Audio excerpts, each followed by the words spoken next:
Olá, estamos iniciando mais um programa Saúde em Foco e o tema de hoje será a introdução da alimentação complementar. Sabemos que a Organização Mundial da Saúde, como a Sociedade Brasileira de Pediatria, o Ministério da Saúde, recomenda que seja feito o aleitamento materno exclusivo até o 6º mês de vida do bebê e a partir de então deve-se começar a introdução da alimentação complementar. Então é esse tema hoje que vamos conversar, porque foram feitas várias alterações no decorrer dos últimos anos referente a essa questão, então vamos tirar algumas dúvidas no programa de hoje. E para isso contamos então com a presença da Bárbara, que é nutricionista, especialista em saúde materno-infantil, e do Ailê, que é pediatra, aluno do mestrado materno-infantil aqui da Unifra. Muito obrigada pela presença. Obrigada. Então vamos conversar um pouquinho sobre esse tema da introdução da alimentação complementar. E eu já queria então começar perguntando para a Bárbara, como é que se dá essa introdução da alimentação complementar? Sim, então, primeiramente, obrigada pelo convite. Como você falou, a Organização Mundial recomenda o aleitamento materno até o 6º mês, de forma exclusiva, mas depois ele deve ser complementado, até os 2 anos ou mais. Então, a gente vai iniciar a alimentação complementar e vamos manter, e vamos começar com leite materno. Então, a gente inicia de forma lenta, de forma gradual, sempre numa consistência mais espessa, na forma de papinhas, e gradativamente a gente vai aumentando para a consistência até chegar na consistência da família. Então, o ideal com 6 meses a criança receber 2 papinhas de fruta, uma pela manhã e uma pela tarde, e uma papinha principal no horário do almoço. Nos demais horários é importante manter o aleitamento materno, e oferecer água nos intervalos. Por volta dos 7 meses, a gente já pode introduzir a segunda papa principal, no horário do jantar. Quando a criança completa 8 meses ali, a gente já pode começar a mudar essa consistência, deixando pequenos pedacinhos para ela já ir se adaptando a essa nova consistência e gradativamente a gente vai aumentando. Então, até 1 ano de idade, a criança já vai estar recebendo a consistência da família mesmo. É muito importante deixar claro que a alimentação ela deve ser amassada, nunca peneirada, liquidificada ou triturada. Eu acho que uma coisa importante, Bárbara, que tu trouxeste aqui é a alimentação complementar, Então é para complementar o aleitamento materno e na impossibilidade do aleitamento materno complementar a fórmula infantil de preferência, Isso. Maria, tu gostaria de...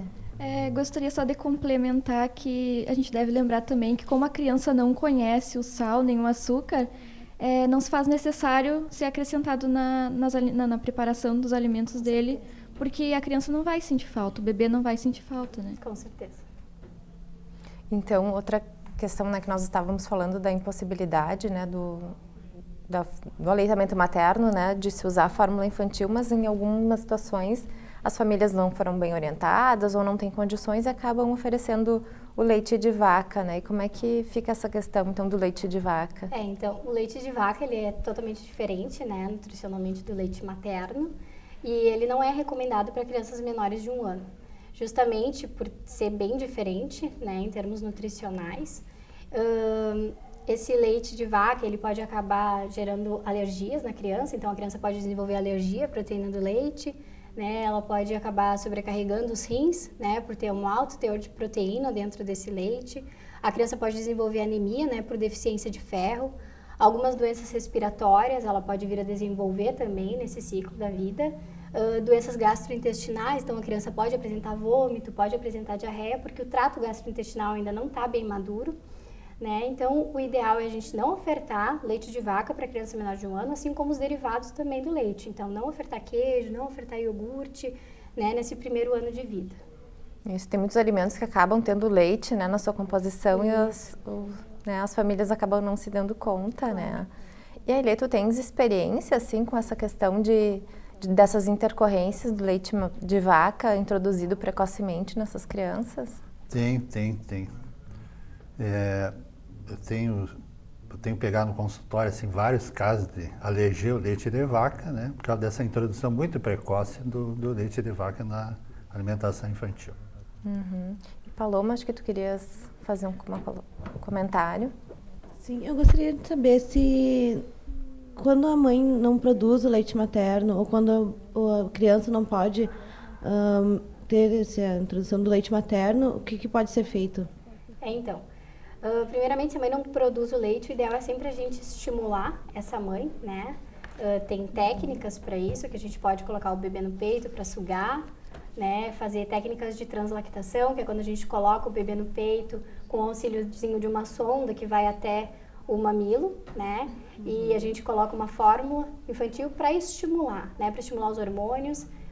Mas na impossibilidade, né, não conseguindo, né, produzir esse leite, nessa impossibilidade de amamentação, ou até mesmo quando a criança não pode ser amamentada, não pode receber o leite materno, existe hoje no mercado as fórmulas infantis, né, que são as mais adequadas, e o ideal é cuidar conforme a faixa etária, né, dessas fórmulas. Então, existem diversas fórmulas, elas se assemelham, fizeram parecidas ao leite materno, digamos assim. Claro que o leite materno é muito melhor, mas existem vários tipos de fórmula, né? Então, a partir do nascimento até o 6º mês, a gente tem as fórmulas infantis de partida. Depois do 6º mês até 1 ano de idade, a gente tem as fórmulas infantis de segmento. Tem fórmulas hoje já a partir do 10º mês até 2 anos, fórmula de 1 a 3 anos. E também tem fórmulas para algumas necessidades específicas, né? Então, para quem tem alergia à proteína do leite, para quem tem intolerância à lactose, enfim, entre outras situações.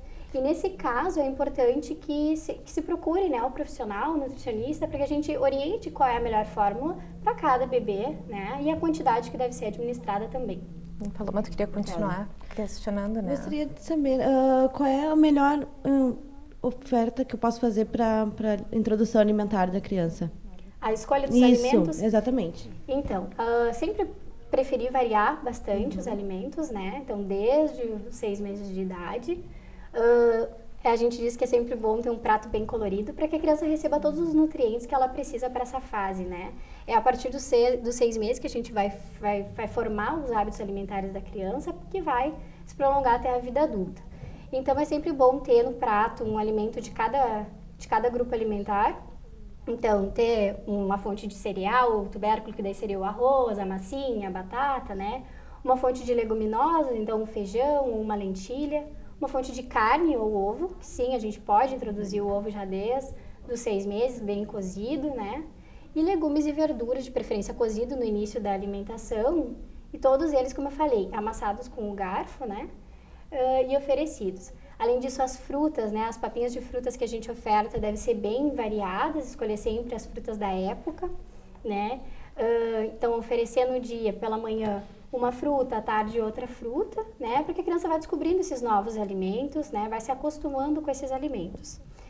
Preferir sempre os alimentos mais saudáveis, né? Evitar os alimentos industrializados.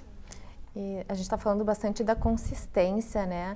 Aí, Lê, qual é a importância, assim, da gente começar com essa consistência pastosa para a criança e aos poucos evoluindo para a consistência da família? Antigamente se preconizava, né, que se começasse com a alimentação líquida, uma sopinha, né? Mas depois, com o passar do tempo, se chegou à conclusão que a melhor maneira de oferecer alimentação é da forma pastosa. Em primeiro lugar, porque uma alimentação pastosa, ela consegue concentrar em um volume menor todos os nutrientes que a criança precisa. Então, já que a criança, principalmente no início, vai ter uma ingesta alimentar pequena, vai comer algumas colheradas de comida, então naquelas pequenas colheradas ela vai ter já uma ingesta maior de alimento, pelo fato do alimento ser mais concentrado assim, na forma pastosa. E outra também porque a forma pastosa permite, é importante salientar, né, que a alimentação pastosa não é passar no liquidificador, é amassar a comida amassadinha com garfo, para permitir que aos poucos sempre vai ficar algum alimento assim mais numa consistência mais espessa, né? Que permitindo para que seja feita uma transição mais fácil assim para a alimentação normal da família. Isso. Por volta de 10, 11, 12 meses. Ótimo. Andressa? Olá. É normal tu oferecer o alimento para a criança e ela rejeitar? O que eu devo fazer quando isso acontece? É normal. É muito frequente a gente oferecer um alimento e a criança rejeitar. Mas isso não quer dizer que a criança não vá querer mais aquele alimento. É importante que a mãe tenha persistência nessa oferta dos alimentos para a criança. se preconiza que a mãe tente várias vezes, digamos 10, 15 vezes, ofereça esse alimento para a criança antes de dizer que a criança não quer realmente esse alimento. Eu acho que também ali por volta de antes dos 6 meses, né? Ou bem nos 6 meses, a criança começa com aquela questão da protusão da língua também, Sim, né? Que a criança bota a linguinha para fora, Isso. que já é fisiológico, Sim, né? fisiológico. E muitas mães, eu acho que também acabam associando com botar a língua para fora que a criança não está gostando daquele alimento, né? Isso aí. Acho que também é um fator Aham. que confunde um pouquinho. Mas isso vai desaparecendo aos poucos, Vai né? desaparecer.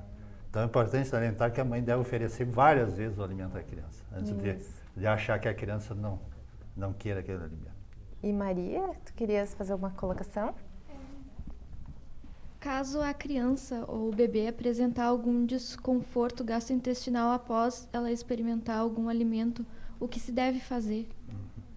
Bom, é importante assim que a mãe sempre que a mãe tenha faça um diário da alimentação da criança, principalmente quando ela está introduzindo alimentos novos, para fazer essa relação realmente, né, que alimento novo que foi introduzido que possa ter dado alguma reação. E em relação à reação que possa acontecer, é muito importante também verificar que tem certos alimentos que têm uma propriedade particular. Por exemplo, se a gente oferecer mamão, por exemplo, à criança para um determinado dia, provavelmente a criança vai evacuar mais vezes, as fezes vão ser mais líquidas, porque isso depende da consistência do alimento. Isso não quer dizer que seja uma reação inadequada ao alimento. Então, tem que sempre levar em conta isso. Mas se realmente se comprovar que foi uma intolerância alimentar, uma alergia alimentar, a gente tem que suspender esse alimento. Mas isso tem que ser bem verificado antes da gente tomar uma medida inadequada.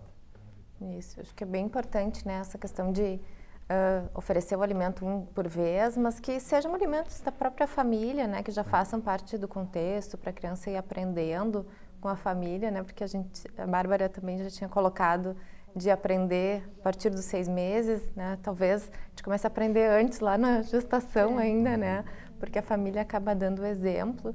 E uma coisa que eu observo bastante, além dessa questão de quais os alimentos, os melhores ou os mais indicados, também a questão da água, né, Bárbara? Claro.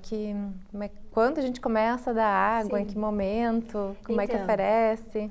A água já deve ser introduzida junto com os alimentos complementares. Então, a partir do 6º mês, a gente já começa com os alimentos complementares e com a oferta de água.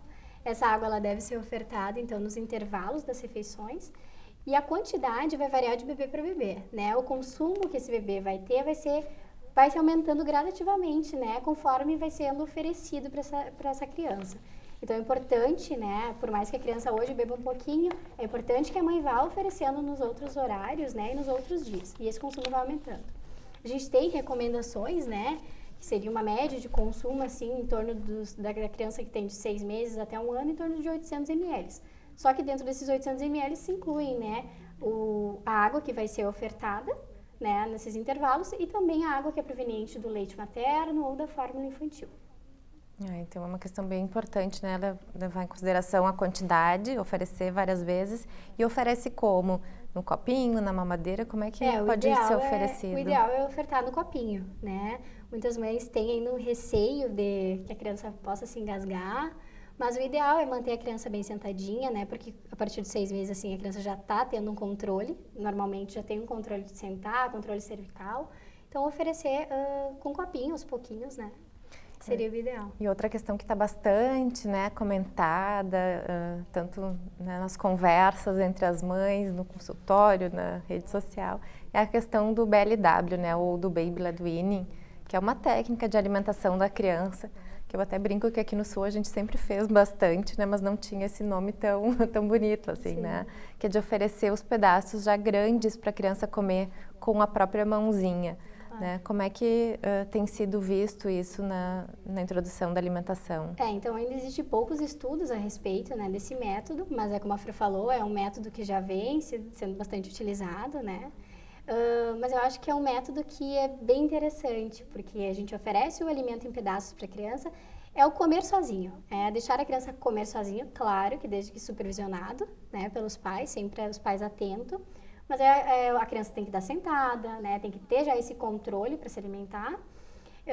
Eu acredito que é um método bem interessante pela questão da criança explorar esses alimentos, sentir as diferentes texturas de pegar com a mão, né? Aumenta a capacidade motora da criança pegar com a mãozinha, fazer o movimento de pinça, levar até a boca ou pegar o alimento, jogar para o chão, né? É bem interessante, mas não há evidência científica ainda que comprove que só esse método seja a única forma ou a forma correta de alimentação complementar. Então, do meu ponto de vista, o ideal seria associar a alimentação tradicional, né, oferecida de colher, mas deixar os alimentos em pedaços grandes, né, até pela essa questão de não haver um risco de engasgo, e deixar com que a criança pegue o alimento, se suje, se lambuze, né? Algumas mães têm um pouco de receio, mas vai fazer sujeira. Mas é muito bom para ela explorar esses alimentos e já saber quais alimentos que tem. E tudo no tempo dela, né? Não acelerar esse desenvolvimento, deixar com que ela se desenvolva no tempo dela. Sabe que eu tenho conversado muito, né, sobre essa questão do baby-led weaning, e a gente estava comentando esses dias que como no aleitamento materno a gente dá muita autonomia para a criança, né? Porque é aleitamento em livre demanda, é orientado pelo bebê. E aí chega na fase da introdução alimentar, a gente quer colocar a criança numa cadeira, num horário separado da alimentação e quer oferecer aquele alimento com aquela colher e a criança vai perdendo, parece um pouco da autonomia. Então eu penso que essa técnica vai complementando isso, né? A gente também dá autonomia para a criança saber que ela está saciada, saber que ela está com fome, porque ela vai fazer suas escolhas, né? Além de aprender tudo isso que tu disseste, eu acho que é um fator bem importante, né? Nessa questão. E aí, Lê, como é que tu vê essa autonomia dessas crianças que acabam tendo mais liberdade na escolha da alimentação? Eu acho muito importante, principalmente do ponto de vista de ela determinar a quantidade que ela vai comer. Porque o que a gente vê na maneira tradicional que eram ofertados os alimentos, que os pais normalmente têm aquela tendência de ofertar alimento a mais do que a criança necessitaria. E isso pode gerar um comportamento, com o passar do tempo, um comportamento assim da criança, aquele comportamento da criança comer além da criança perder aquela noção de saciedade, dela comer a mais do que necessitaria, por ter aprendido aquele comportamento errado. E realmente os pais sempre pensam que a criança comeu menos, né? Sempre serve o prato pensando que até a capacidade né, do estômago, a capacidade gástrica seria maior. Eu sempre reforço que a melhor maneira de a gente avaliar se uma criança está se alimentando bem é o controle, aquele controle mensal que se faz do peso, da estatura da criança. Se é uma criança que está engordando bem, está crescendo bem, provavelmente ela está tendo uma alimentação adequada. E Luísa, acho que tu gostaria de fazer um questionamento? Para o doutor Ailê.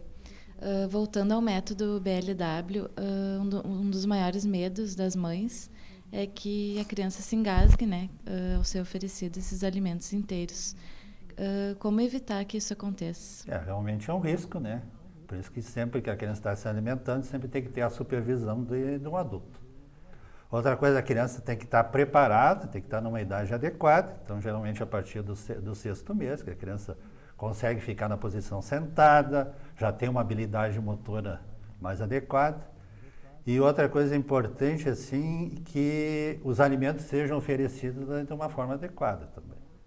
Por exemplo, estou dando um exemplo, por exemplo, legumes, tipo cenoura, por exemplo, devem ser oferecidos cortados no formato longitudinal, tipo batatinha em tiras, tipo as batatinhas, né? Se a criança, por acaso, isso não tem um problema, então o alimento nesse formato não tem um problema de obstruir as vias respiratórias. E se isso acontecer, o que a mãe deve fazer?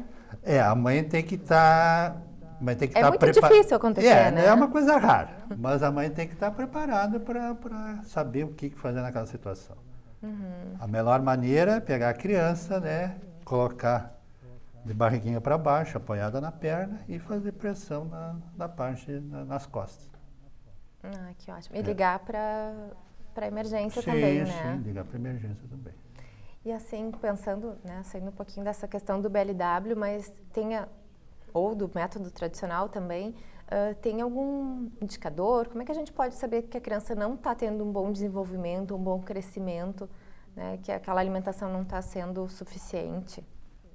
A melhor indicação do desenvolvimento, do crescimento, que a criança esteja tendo um bom desenvolvimento, bom crescimento e desenvolvimento, é a avaliação que é feita do peso e da estatura da criança. Então, se é uma criança que está engordando e está crescendo dentro daqueles parâmetros normais, é uma criança que está tendo uma boa alimentação.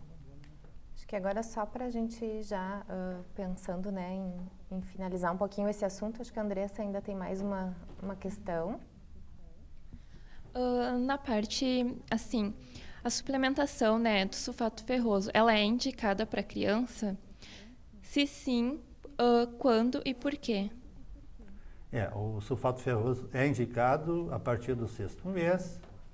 Então, a suplementação deve acontecer a partir do 6º mês até 1 ano e meio, porque justamente a partir do 6º mês que as reservas de ferro da criança já estão no nível, praticamente já estão no nível bem mais baixo. Então, aquele ferro que foi aquela reserva de ferro que foi passado da mãe durante a gravidez para a criança, né, a partir do 6º mês já está em níveis bem mais baixos, então é importante que você ofereça esse complemento. E a criança ela está numa fase assim de rápido desenvolvimento, então é importante que tenha essa complementação. O Ministério da Saúde tem um programa de suplementação de ferro, então é preconizado assim uma dose semanal de ferro, né, para todas as crianças a partir do 6º mês até 1 ano e meio de idade. Então, independente da introdução, do tipo de aleitamento, Sim, é importante, é importante, né? a suplementação. Sim. Tem estatísticas assim que, a princípio, mostram que em torno de 70% das crianças nessa faixa dos 6 meses a 1 ano e meio, 70% nessa faixa etária teriam algum grau de anemia. Então, a anemia, assim, tem uma importância muito grande. E, infelizmente, se tem notado que a anemia tem aumentado nos últimos anos. Mas é um dado bem importante, então, para as mães ficarem atentas, e muitas têm medo até da introdução da carne, né? Seja de gado, de frango, por medo, né, da criança não conseguir ingerir. Então, é importante também lembrar que tem que fazer essa além da suplementação do ferro, é importante a orientação alimentar, né? Que tipos de alimento que contém ferro. Isso. Bem, gente, então, né, agradeço muito a presença de vocês, a participação, e queria perguntar, né, queria ver se vocês ainda têm alguma orientação, alguma dica importante que ficou para essas mães, né, nessa hora da introdução alimentar, que sempre é um momento de bastante confusão, de dificuldades, né, da família se adaptar, de se reorganizar na sua rotina. Então, eu acho que a mãe precisa procurar, a mãe, os pais, né, o responsável precisa procurar um profissional, né, um nutricionista, um pediatra, para esclarecer, tirar todas as dúvidas, que ainda a gente vê que tem bastante, as mães têm bastante dúvidas quanto à alimentação, mas eu acho que sempre procurar um profissional, né, para tirar todas essas dúvidas e ver qual é a melhor escolha de alimentos e como que tá, monitorar a questão do peso, né, para esse bom crescimento e desenvolvimento da criança. Neilê? Bom, em primeiro lugar, eu agradeço o convite de estar aqui. E é importante esclarecer bem as mães que principalmente no início, a oferta da alimentação complementar pode ser um pouco problemática, porque muitas vezes a mãe tem uma expectativa que a criança desde o início vá comer bastante, né? Tal, a preocupação da mãe, que ela prepara lá um pratinho de comidinha lá e vai querer já que no início que a criança coma todo o pratinho. Então é importante esclarecer como é que funciona no início, para informar realmente que a mãe tem que ter muita paciência e que não é sempre o que a gente pensa, que no início a criança pode recusar o alimento, né? Que pode, dependendo da criança, muitas vezes tem muita dificuldade no início da introdução dos novos alimentos. Mas que com o tempo as coisas vão se ajeitando. Isso mesmo, eu acho que para finalizar é isso mesmo, né? Aos pouquinhos a rotina vai entrando, né, na situação da família, as mães vão se acalmando, porque a criança já vai ganhando mais peso, já vai crescendo, se desenvolvendo, né?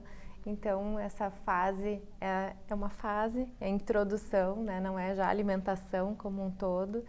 Então, é bom sempre, né, fazer todos esses esclarecimentos, tanto para a família ou para os cuidadores, né? Que hoje muitas crianças também ficam com os cuidadores. Agradeço a presença, né, da Bárbara e do Ailê e das alunas do curso de nutrição também que vieram nos ajudar a debater um pouquinho sobre essa questão da introdução da alimentação complementar. Então, ficamos por aqui e até uma próxima oportunidade. Obrigada.